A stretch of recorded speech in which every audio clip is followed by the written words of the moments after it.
What I tell people is we got engaged, and then 4 weeks later, we found out we were 5 weeks pregnant. Oh, whoopsie. Immediately realizing that I had no idea how to take care of a kid. I was not in a financial position to have a kid. I needed to figure it out.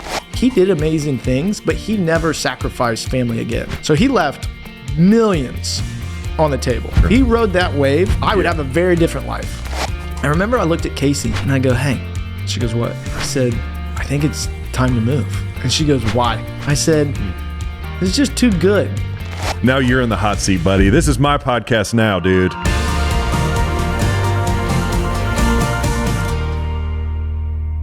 Hi, guys, and welcome back to the Invest Your Time Wisely podcast. My name is Sean Kirby. Today, I'm joined with my buddy, my producer, Darren Cooper. I drug him out from behind the computer out here because today we're going to do a special episode.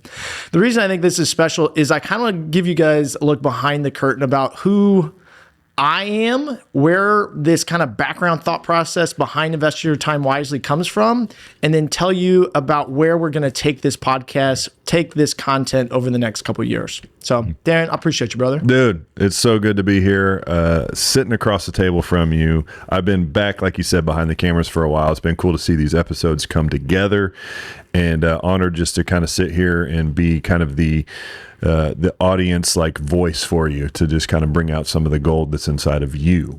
Perfect. So it's going to be totally fun. So now you're in the hot seat, buddy. This is my podcast now, dude. We're taking over. It's easy asking questions, isn't it? Yeah, man. This is yeah. I get the fun part. I get to sit here and kind of be on that. So in regards to that, to get us started, I guess, tell us a little bit just what you said there, like who you are and why this kind of content and podcast is so important to you. Like how did we get here? Yeah.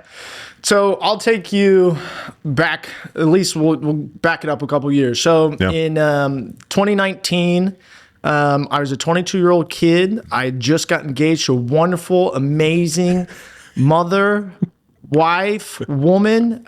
She's watching, buddy. Yeah, she is. Yeah. In the living room again. So we got engaged in New York City, November 3rd of 2018. We flew out there. I took an advance on my commissions because I had no money. So I had to ask for 2 months of commissions up front so I could take her on this trip. I proposed to her the way she wanted me to propose to, which was pretty much in the middle of nowhere with no one watching in the most populated small city in the world. Swear. Wait. In New York City? Yes. She wanted nobody around. No, she was getting proposed to. All right. But yeah, so her nightmare. How did you pull that off then? Well, so there's they took this old abandoned SkyTrack and they turned it into a walking park. Okay. So one morning we grabbed coffee and then we went on this big walking track. Yeah. And then there's other people walking. And then I found this little alcove, like an alley. And I was like, look over there. And then she looked. And when she was looking, I got on one knee and we kissed. And amazing experience. Amazing. Yeah, we went up to the World One building, highest point you can. I spent $200 on a bottle of champagne, went to a Broadway show. Again, this is all future money that I didn't have that I was spending. We're spending that advance, man. So I spent my advance. And then, so we get home, we tell everybody, we're so excited. That's awesome. What I tell people is we got engaged, and then 4 weeks later, we found out we were 5 weeks pregnant. Oh, whoopsie. We'd already decided a wedding and how many people we were going to invite and all this stuff. And unfortunately, we kind of had to pivot some of our plans. Sure. I can tell you, when I was growing up, I always thought, the right way to do it was get married, get engaged, get married, have a couple babies when you're 30, when you're finally financially sound, and then go through the kid's life. Unfortunately, but so fortunately to us, we got thrusted into adulthood so quickly. So you're how old at this point? 22. 22. I was a kid. Wow, man. 22. But again, I remember immediately realizing that I had no idea how to take care of a kid. I was not in a financial position to have a kid, and I needed to figure it out. So again, all I knew is I needed to sell more, right? So I was in a commissions-based business, and at that point, I was a glorified customer service rep who had never really learned how to sell. So that force of action really put me in a position that I learned what I had to learn so that we could buckle up. We could do it. My wife was, she's a nurse. She was making great money. I was making $11 an hour. But the podcast, the original iteration of, at the time, it was called the Performance Group Podcast, came out of that like manic stage of my life of, oh, shoot. Right. We got to do something. Yeah. I knew at 22, I didn't have a network. Everybody I knew was still in school. Right? Or they were just coming out of school. Yeah. They weren't buying insurance. Most of them were still on their parents' insurance, right? Like that's just where I was in life. So my dad's always said you sell 5 years up and 5 years down, usually in a traditional setting. That tends to be your peer group. So 5 years down, nobody had anything. 5 years up, we still didn't have anything. Yeah, 5 years down from you, they were still in high school or something. Correct. It's like correct. So I had to figure out a way to build trust quick. Yeah. So my dad had run his business for a long time. He had a lot of trust with his clients. Yeah. At that point, I was just a punk kid, Nepo baby. You know what I mean? Yeah. I had an office next to my daddy's, listened to him talk every day. Yeah. Which, God bless him for it, because I've learned a lot of lessons through the window, listening to him speaking with clients. Sure. A lot of those you hear me say now, like in the earlier episodes, I always say my daddy always said, my mama said, like the water boy. But we've learned so much of how to build trust. So I started this small podcast. I started inviting small business owners on just because at that point, nobody knew Sean. Yeah. Right. Long story short, my dad, he retired as president and CEO of two $10 billion insurance companies back in 2004, moved to a small town called Pendleton, Indiana. He bought the downtown laundromat and opened his financial practice next door, and immediately stirs the pot in this small town and says, here I am. Yeah. I was 8 and we were used to a different lifestyle in Iowa. And then dad buys these businesses, fires all the employees, not because they deserve to be fired, but he put in cameras and most of them quit. Yeah. It was a cash business. Yeah. So I gotcha. Then he didn't have anybody to watch the laundromats on Saturdays. So what it turned into was child labor laws. His dad would drop off my sister and I, and he would just leave us at the laundromat. And most of the time, like our job was just make sure nothing bad happened. Yeah. We had a little box TV, the old phone, Yeah. And living your best life. No cell phones. Yeah, they just left us there. So we would get dropped off every Saturday, and this was like my first chance of like having a job. And we would do other people's laundry. It's kind of like, you do paper pound or whatever it was back in the day, or we'd fix equipment, or if somebody lost a quarter, if the change machine went out, we were just kind of those people for them. But I'm not sure I ever got paid. So are you just realizing this now as you're talking about it? Wait a minute. I'm sure there were checks cut and put into an account, but I'm not sure, like, no one ever gave me the validation. Yeah, you made $30 today. Yeah. But we also didn't have any, like, there's no food there. So I would take the quarters and I would call the bar across the street. Back then it was called Donnie's. And I would say, can I have a hamburger? And they would be like, yeah, it's X amount. And I'd take $10 in quarters, because that was all the money I had was in quarters. My gosh. And I would go across the street to the bar, and they would come outside, and I'd hand them quarters, and they would hand me my sandwich. A whole sack of quarters. Yeah. And I'd go back, and I would go eat my food and wait for my parents to eventually come pick me back up. Oh, that's amazing. What I love about this story, though, is because you said something that is interesting. You said, nepotism baby. Yeah. And yet everything that I've heard you say, and I've even heard you talk about stories off camera, I don't think your dad treated you that way at all. No.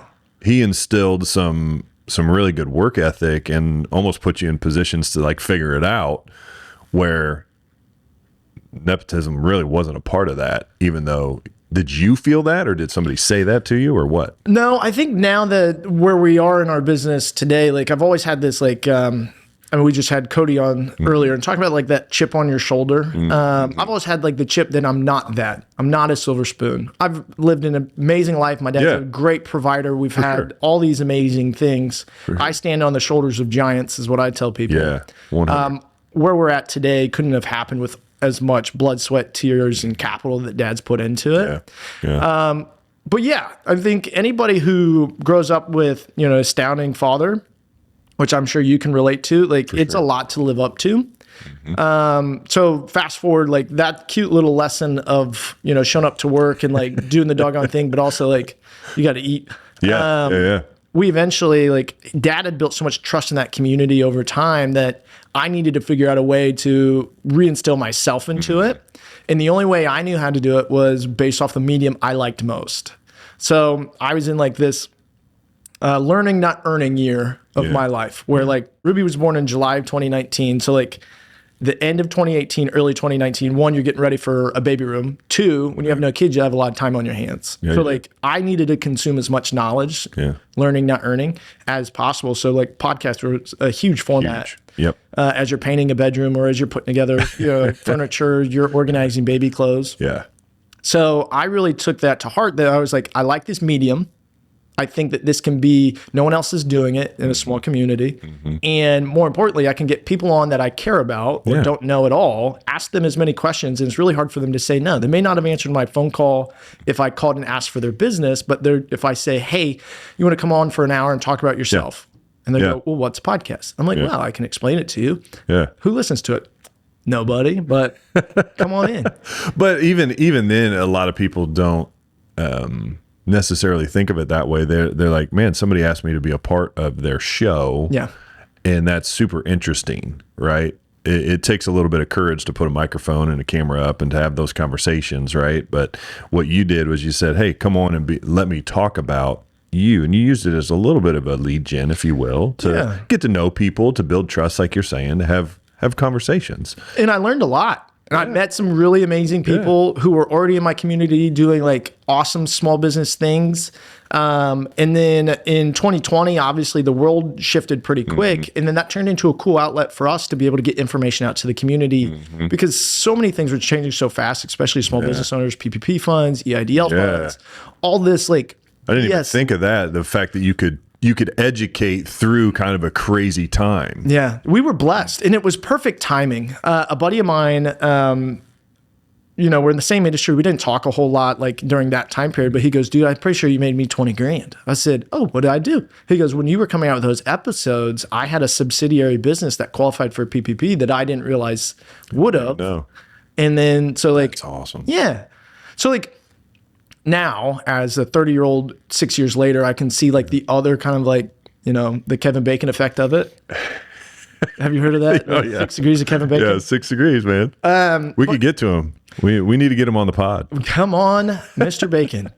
And but then I was just trying to figure out how many people could I connect with? What can I learn from them? Who do they know? And I really focused all my energy. I was learning how to connect, communicate, and then selling came naturally after that because then you built the trust. So like I was in this big trust exercise at the time, but it all stemmed from this incredibly manic boy who was just being like, how can I pay the bills? I need to do something. And the nice thing about podcasts at that time is like it did not cost a lot of money. No. I was doing it bootstrapped. Yeah. And I wasn't doing ad spend, anything like that. It gave me a good opportunity to learn kind of like the chops of everything. Yeah, you were practicing on camera, if you will, like connecting with clients, having conversations, positioning things, asking good questions. Like you got to learn, as you built something. Yeah. It really allowed me to learn how to communicate at a high level, especially to like, not that I wasn't an adult at 22, but we all know 22-year-olds. Sure. I was not an adult at 22. So like, I'm so grateful for that time, right? So that's the original like podcast. That's where it came from. We did over 150 episodes by the time, our life eventually got so busy. So this is the next piece that I want to kind of tell people is then it was so easy to grind through life, right? Just one baby. Even that part was a huge transition, learning how to live life with little sleep. Dude, at 22 though, like, bro, like that's tough. Oh, that's tough at 22. I mean, I know it's an adjustment no matter what age you're at, but like at 22, man, I'm still hanging out with friends on weekends and doing things, like. I grew up quick. Baby. And like our age group, so my wife's 4 years older than I am. So like our age group just leveled up to like the age above, which again, I think pulled me out of like immaturity stage quickly, which I'm super grateful now for. Sure. Not that I was immature when I was, but I was. I'm still immature now in certain aspects. My wife would tell you that. So she just said amen. She doesn't lie. Yeah, put her hand in the air. Yeah, exactly. So we got to grow up really quick. in the moment, I think you kind of get, frustrated. But now I'm so grateful because like each one of those were such big pivots in our lives. And like I told you, like you kind of go like this and then you go like this. And then we find out we're having number 2. We're so excited. Yeah. And like that was the easiest part of my life was number 2. Yeah. I don't know why, but number 2 was easy. Yeah. But at the time, again, we got all this COVID money, right? This is PPP days. This is EIDL days. This is, what was it? Recovery rebate when they did all the stimulus checks. Kinds of stuff. Yeah. So I took and we redid the exterior of our house, put a fence up, and we finally got our house exactly the way it wanted. We're finally making some headway. We're starting to make some money. We finally they're in this perfect little life. Homeostasis. It was so good. And I was too busy to mow my yard anymore. So I paid a kid to start mowing my yard. So it's a good day. We had completely redone the inside of the house, exterior, all this stuff was done. I had a kid mowing the grass. I remember I looked at Casey and I go, hey, she goes, what? I said, I think it's time to move. And she goes, why? I said, this is just too good.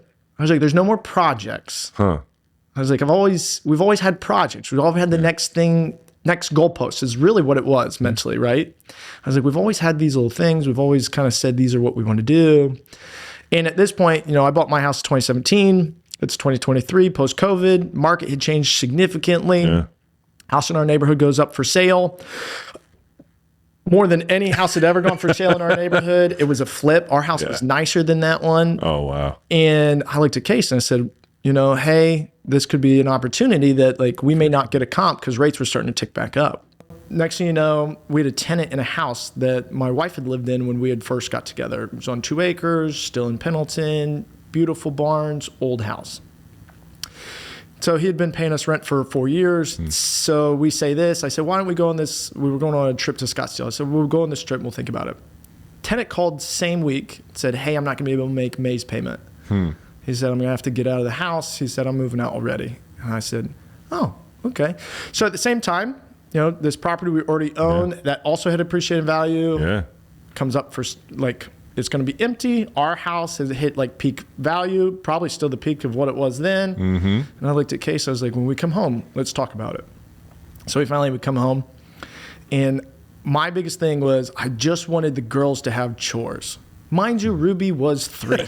But I grew up with horses. I grew up doing stuff for my dad. So you grew up with some land. Grew up with this level of work ethic that I thought at that point in my life was instilled, whether I wanted it or not, that had made me kind of the way I am today. Yeah. So I go, I don't want life to be too easy for our kids. I just didn't. And Casey goes, are you sure? And I was like, yeah.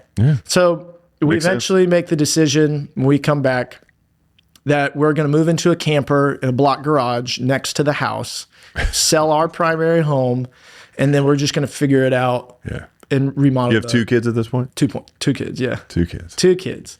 So June of 2023, again, this is kind of when this is when I really felt myself pull back on time out of the podcast world. And I got back into family homeostasis. We moved out to the middle of nowhere with a crappy house with a sunken tub, little camper that we slept in, and then we had a little block garage that we eventually kind of turned into our little home base. And while we were going through this transition, I remember being out there, especially when it nothing was nice. The house wasn't tore up yet. And it was just quiet and peaceful, and you're chasing kids, and you're just living life. And there's always something to do. It's the biggest mistake of my life. That's all we've done since. We haven't stopped working. I told you I didn't get done from doing chickens and mowing last night until almost 10 o'clock. But I think by putting this work ethic that I've seen from my dad, it builds a resiliency in your kids, in yourself. And then on the exterior, it builds another form of trust with the people who can see what it takes to do it. Having a 2,400 square foot garden sounds good. Having 4 kids sounds good. But until you do it, you don't realize that it's all waking hours. Oh, it's all the time. And it's the ultimate blessing.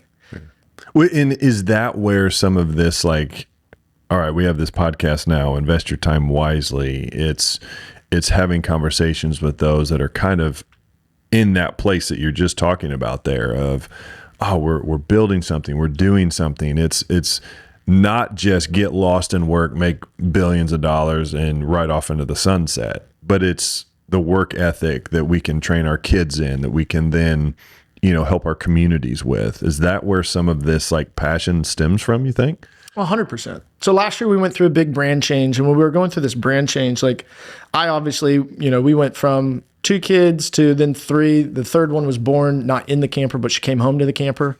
And then we had Benny this last year, our 4th. And, as you add to your plate, it's a lot easier to take things off. It's easier to just keep adding until the plate breaks. I've gotten to the point now where I'm trying to remove things, right, to try to make the plate the way I want it. And so we're going through this brand transition, and it's always been, clock and the logo. What does it mean? Time's the only asset you can never buy more of. Yeah. And as my life is like, my plate has gotten more and more full, that's when I go, oh, that's the thing.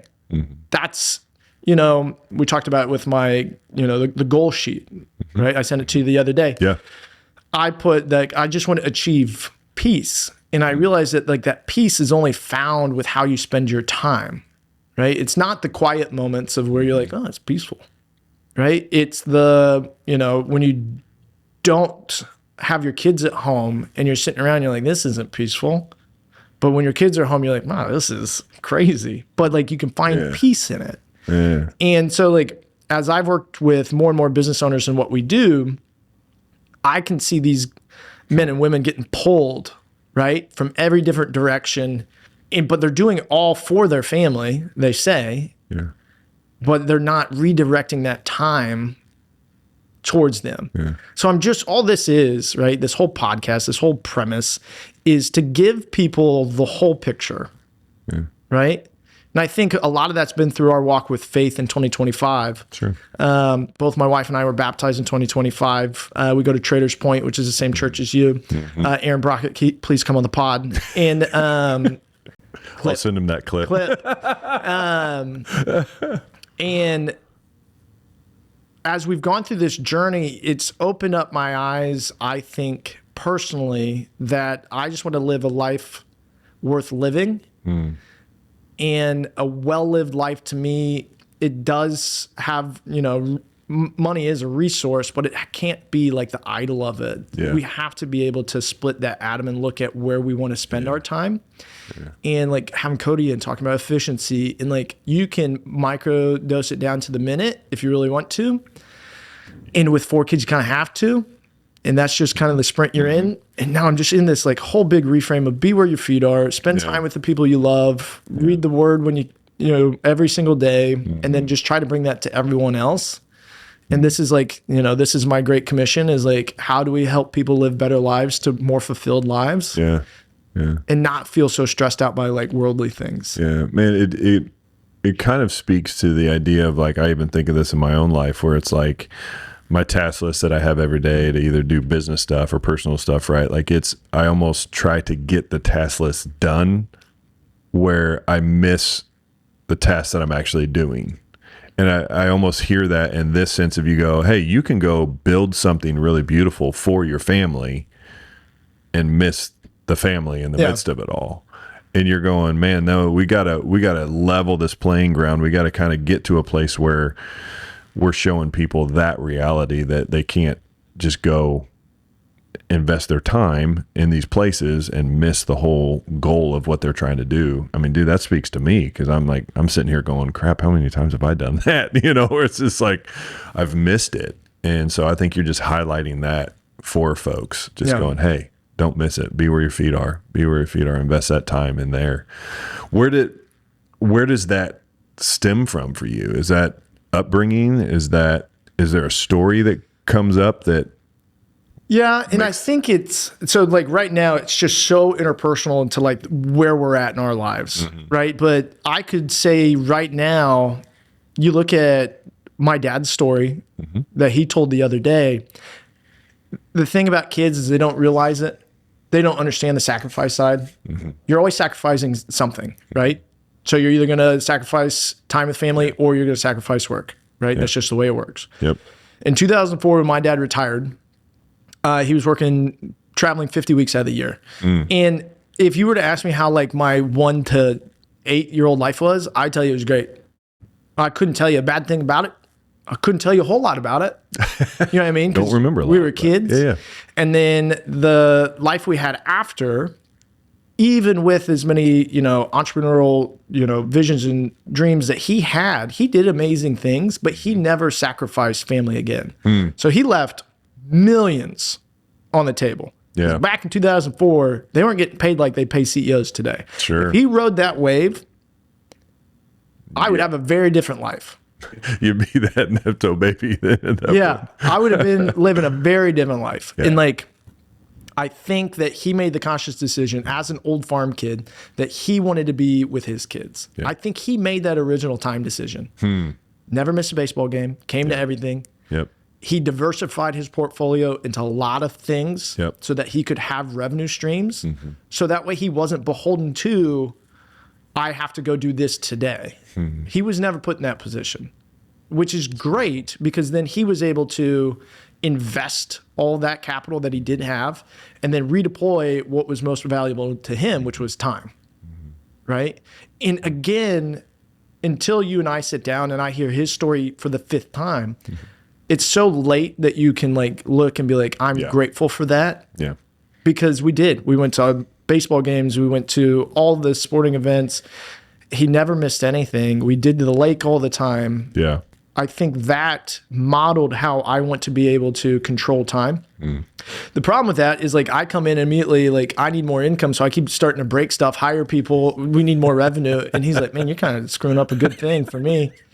So he'll tell you the same thing. I've challenged him a lot on like how do we grow, build, expand? Because again, I'm coming in standing on shoulders of giants where I go, we need to grow because we can grow. We have all this great stuff to put out there. And then he's starting to show me, well, you add that, you add responsibilities, you add people, you add all these extra costs, you add these extra costs. They're great things because you're buying your time back. Right. But now you're going to still have to work harder to get back to homeostasis. So you're always kind of in that balance of what does that mean to invest your time wisely?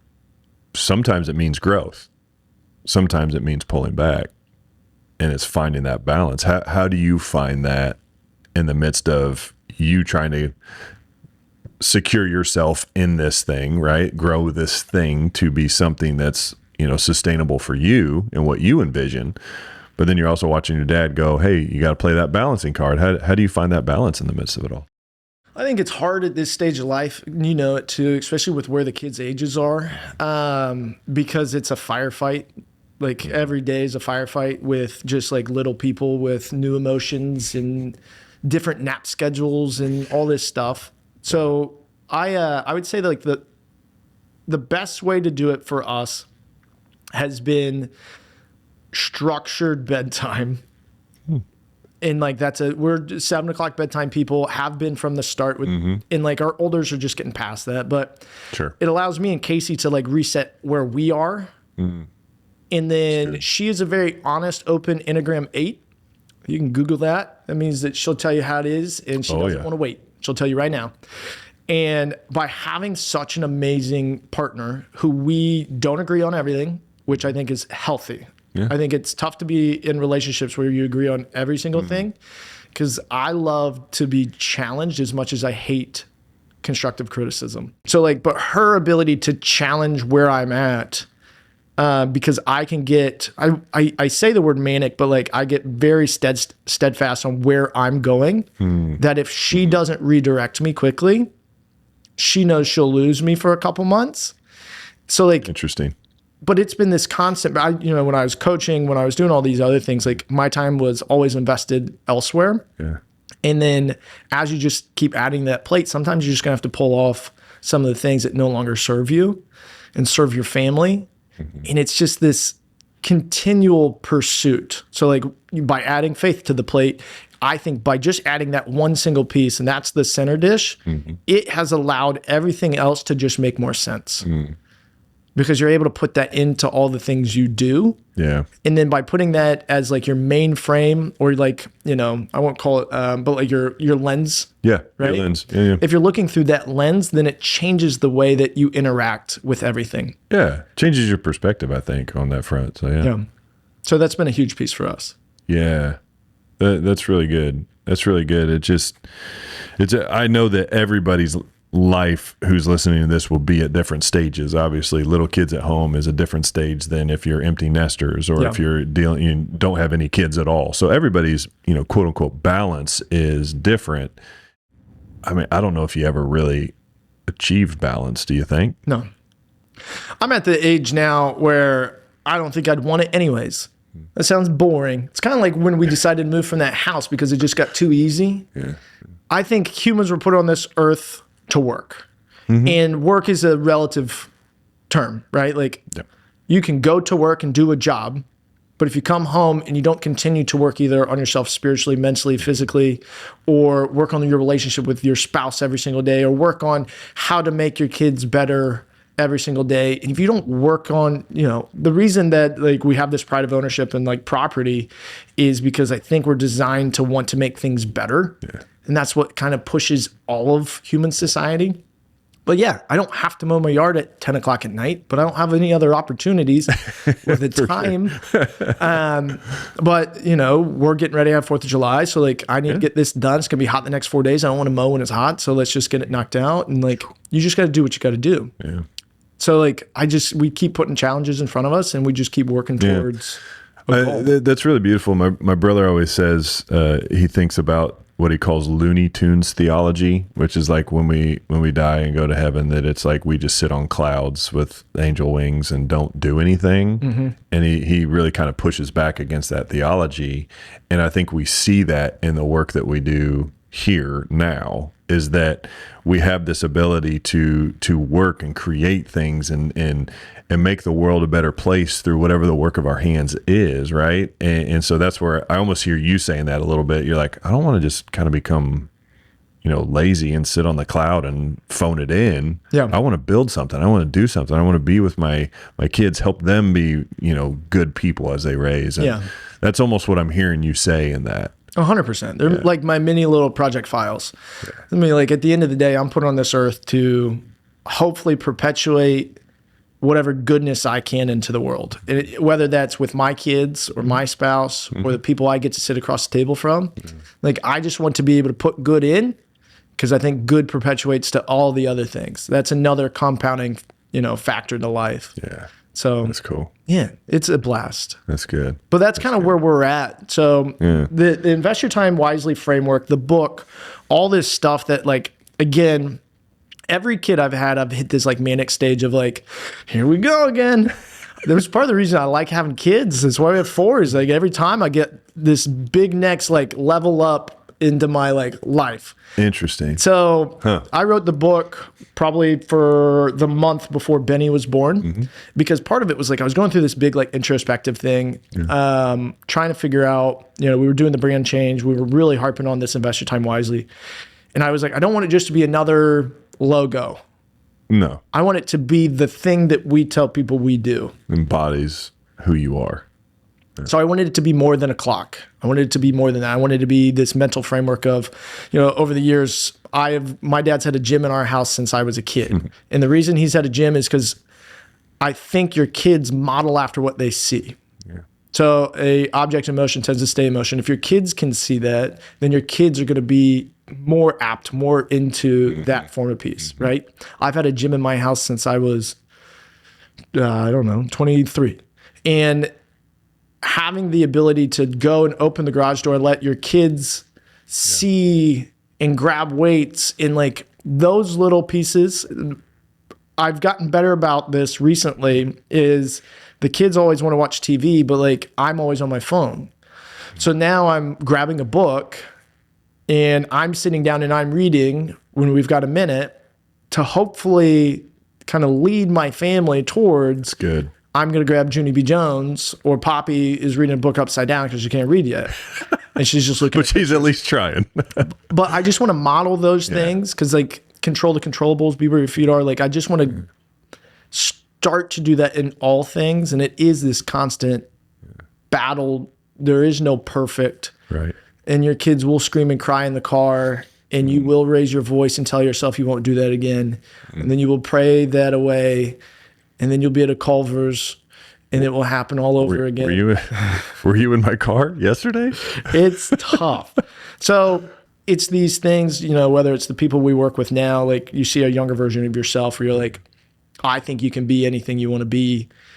Here's where you can go. And like, that's my favorite part of where we're at right now. Yeah. I feel, and this is just fly on the wall conversation, I feel like this is the mission that you get to be involved in, is kind of being that megaphone to help other people see this now, even though you're still working on it. And in the next phase of life, you'll still have to work on it, but you're continually calling out to those around you and those underneath you to say, hey, let's think of this now, you know? And I think a little bit of that is because you had to grow up at 22 so quickly, and you had to step in and walk through that journey and grow up and become a dad and a husband very, very fast. And now you're going, hey, at my age, you know, 30, you can go, hey, at 30, I've learned some things, and I just want to kind of call out to those around me, like, invest your time wisely. Yeah. Learn how to do this now.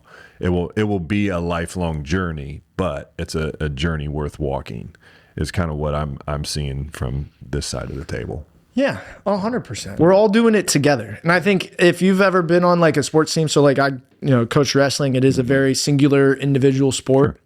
But being able to walk with others and do something together and be on that pursuit of a common mission, that's the best thing in the world. Yeah. So good. So the books, the frameworks, the mantra, the podcast, all this is supposed to be meant as just a tool in the tool belt, to where, when you run into these moments where you're going, I need to pull back, or I need to push forward, is like, we can be a little bit of, help. We can be that guy that you probably should have texted that you're too embarrassed to text. It's like, it's an open forum. We're all rooting for the same people. We're all rooting for you. And I think especially as like men, like it's such a isolating feeling a lot of the time that you got to hold it down, that you can kind of put your arm on a brother and you're like, he will take you forward. Right. So like, I just want people to know that they don't have to be alone on this journey. And I wasn't. And like the small bits and pieces that I have learned along the way, I'd be happy to share and like help people get where they want to go. Yeah. Life worth living. Yeah. That's so beautiful. And I think that embodies exactly what I've heard you talk about, this whole invest your time wisely, like mission, if you will, is just, we're not alone in this, and we're walking this together. And because of your experience, you can speak into the lives of those around you. And I think that's just so beautiful. So beautiful. So talk to me a little bit then about what's next. What are you seeing? Where you're driving towards? Obviously you want to get this mission out and have more of those conversations, but talk to me a little bit about what's next. So when it comes to what's next, so we've got kind of, at this point, we've decided that the podcast is, the foundation. It's the grounding of this, that we're going to be doing this for a long time. This isn't something that we're going to pull back on. My dad, if you guys liked episode 3 and 4, he's made the decision that he's got so much wisdom to share, even if it makes him uncomfortable to do it on camera, that we're going to go out, we're going to come out with a lot more mic content. And then share some of the lessons that he has. We're reworking the book more towards some workbook style stuff. And the reason we're doing that is because I want people to know that this is not something you read and sit on a coffee table. This is something you work through. It's an active piece, right? And I think you and I both know that when you write something down, it means a little bit more. Yeah. So we're kind of finishing publishing of that, because we really want it to be this workbook style, something you can really like rely on, something that you can send to a buddy if you know they're going through a tough time. Yeah, that's cool. And then we're going to bring on some amazing guests. So we're going to bring on people that have, run their businesses, people who have had huge families, small families, and every family in between. And then we're just going to try to, show people that this is a community. Yeah. It's not just a couple episodes and some clips that, I'm putting on my Facebook and my Instagram and TikTok.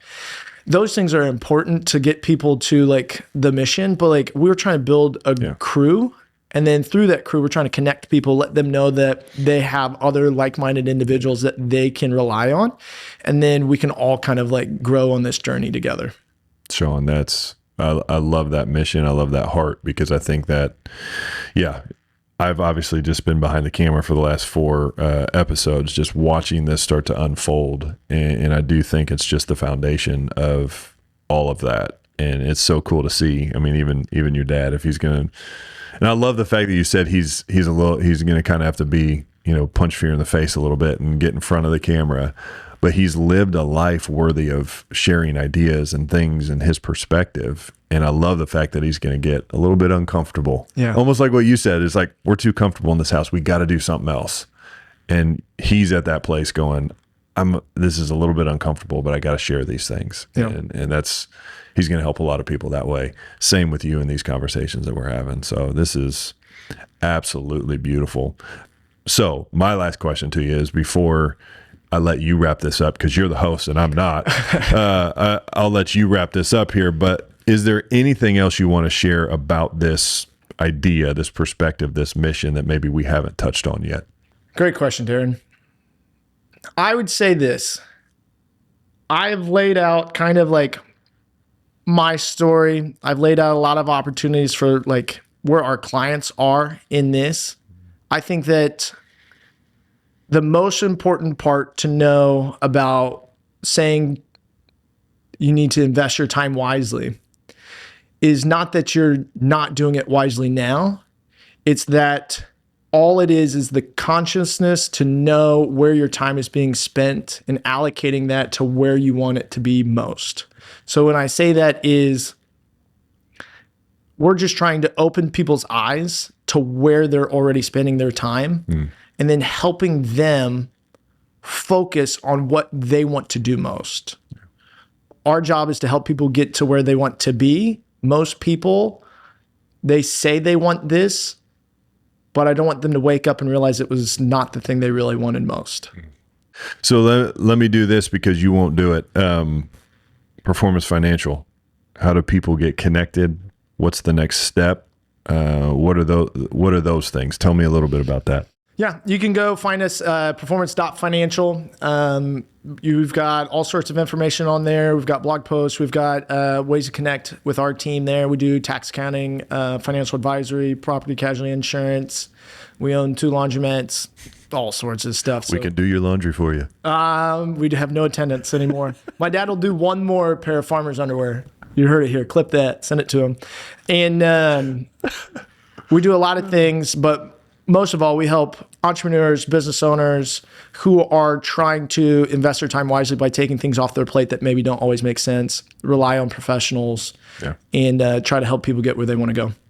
It's so good. It's so good. And the mission you're on is needed and beautiful in the world. And so from my seat on at the table, this tiny little round table, thanks for what you guys are doing. I appreciate you, brother.